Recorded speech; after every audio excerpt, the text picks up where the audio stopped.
23. Judges 9 and verse 23. Now therefore you're cursed, and there shall none of you be freed from being bondmen and hewers of wood and drawers of water for the house of my God. That's Judges 9:23. Yeah, that was... I'm sorry. That was Joshua 9. Yeah, but I like that verse. I can answer that. I don't know about this. Judges 9:23. Then God sent an evil spirit between Abimelech and the men of Shechem, and the men of Shechem dealt treacherously with Abimelech.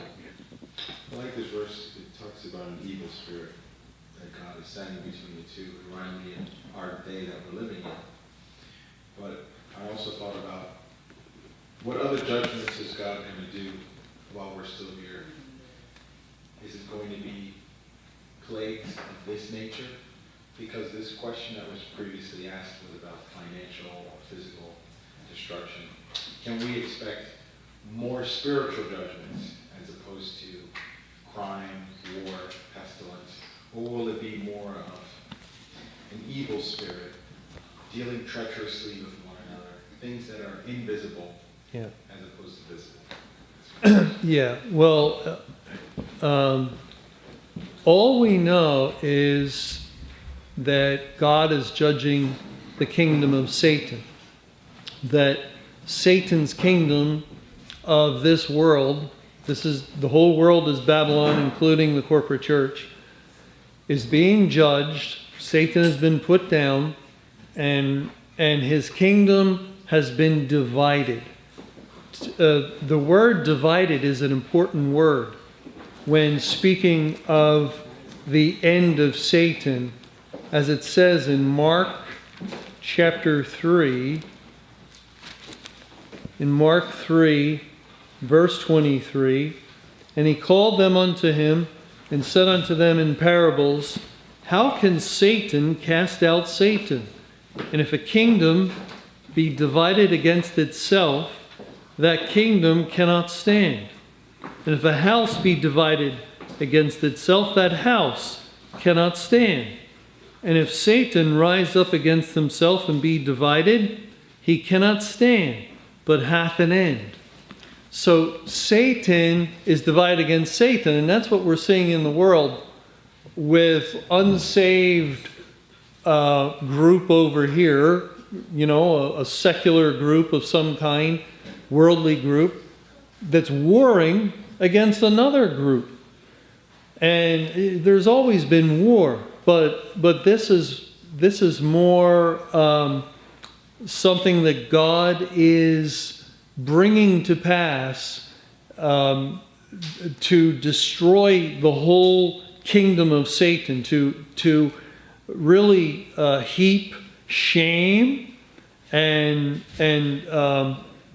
to embarrass the kingdom of Satan. Because if all we can do is we can look at God's spiritual judgment on the church.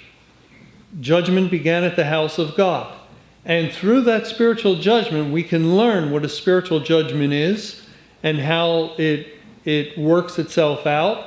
And what we saw for 23 years was, the church that couldn't shoot straight, to use that phrase. There was never mind.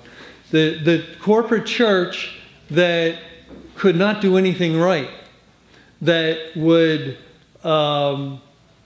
go down the wrong road on every point of doctrine. They were constantly in trouble. They were constantly being publicly humiliated and shamed by who? By the news media, by people of the world, the entertainment industry, as they would put forth their programs, mocking the church. The church became a joke because God's Spirit had abandoned the churches and congregations and had really given them up and over to unsaved people, and this caused the enemies of God to blaspheme, to speak evil of the church in a public way. And yet now the judgment on the church is completed, and God has turned his attention to those that brought the judgment. Like Babylon judged Judah, which was a picture of Satan and his emissaries coming against the corporate church. What happened at the end of the 70 years of Babylon's judgment? The Medes and the Persians took the kingdom. And the word Persians, Perez, it's a word that means divide. And so when the Medes and the Persians took the kingdom of Babylon, we read even one of the writings on the wall, that your kingdom has been divided and given to the Medes and the Persians. And that's what God's doing. He is now causing these same institutions, these same parts of the world that were mocking those that were called by his name, and he is bringing them into the public's eye for ridicule. That's why the news media, that's stunning. That's stunning. Because when I grew up, Walter Cronkite and the announcers, they were highly respected. You never heard a bad word. And even into the 80s and 90s, there were positions of great dignity and authority. And now, nobody believes them. Nobody believes them. Fake news. Whenever they talk. Public humiliation. Public ridicule. Just like the pastor. The pastor was highly respected during the church age. But when God brought judgment on the churches and congregations, they mocked the pastor. He became like a joke in the public eye. And so too, with the entertainment industry, with the political system, with every area of the world you can think of, it's falling. There's division there, and we don't know next. And it's coming so fast, so rapid fire, that it's someone's publicly humiliated and shamed for 24 hours, and then the next case, and the next case, and the next case. The world is a lot bigger than the church was, and all the nations of the world are involved in this too. But it is the fall of Satan's kingdom. It is the evidence that Satan and his kingdom is the one that is the target of the wrath of God, and it's also an evidence of a prolonged tribulation or judgment upon them.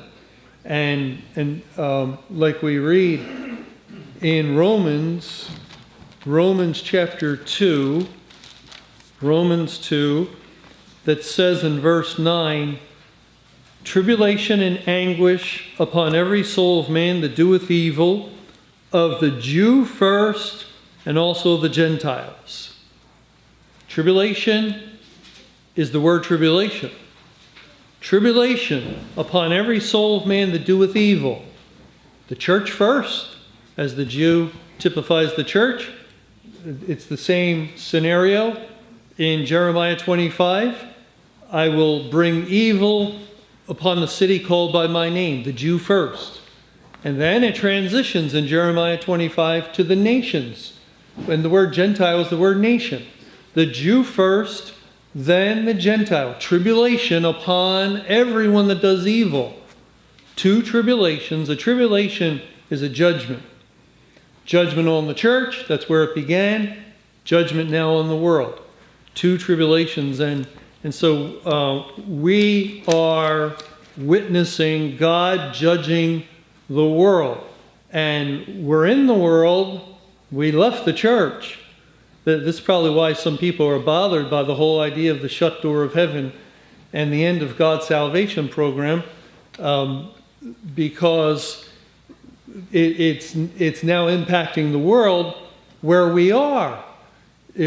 For some people, it was fine. It was fine. Some of the very same people who are the worst critics today, they're so indignant, they're so offended, and, they're so loving, and God's elect are so cruel because we dare say the door is shut. Same people, identical people who were saying that, yes, this was the case with the churches and congregations. 2 billion people, little children, babies, young, old, no salvation taking place. And apparently they were fine with that because they had removed themselves. Their family was no longer a part of the church in some cases. And now, though, it's come to their own home, into their own house. It impacts them. Couple about to have a baby, very personal. Or older people who are going to have a grandchild. It's not a doctrine that is not. It's not a doctrine that doesn't touch us. It really does touch us and our personal life, our family life, maybe more than anything. And so it's very easy to look at it subjectively and to rather than objectively, which is how we would like to study the Bible. We study the Bible, kind of a little distant from it, a little removed, so we can just look for truth. But when someone's studying subjectively, it's kind of like the person, they're divorced, they understand there's not to be marriage or divorce, and then they meet someone. And after a little while, well, I think I'm going to go back in the Bible and study that question. I'm going to go really research that in depth. And not always, of course, some of God's elect will live as we're called to live. It's our duty to offer up our lives as a sacrifice. But some who are not God's elect, who are just kind of clinging, holding on, they're going to take that opportunity because now it's personal. Now it really touches them, and they now see, I'm seeing something I never saw in the Bible before. Guess what? I think I can remarry. Well, you see how it can blind the eyes, and that's the problem many are having when it comes to the whole idea of a shut door of heaven. It doesn't matter, and that's why the appeals to emotion, the appeals to how cruel it is, how harsh it is. If you were more loving and caring, if you were kinder, then you would not hold to that. Well, what does that have to do with anything? How we feel about something. What does that have to do with whether something's true or not? It's the Word of God. God determines what is true and what is not true. It's not for us to insert our feelings or how it affects me. No. We have to say, and we can only pray, oh Lord, give me strength. If we do enter into a situation where now we have a grandchild, now we have children or whatever, oh Lord, give me strength and to be faithful, to continue to just hold to your word. Well, could this division impact financial things? It could impact anything and everything.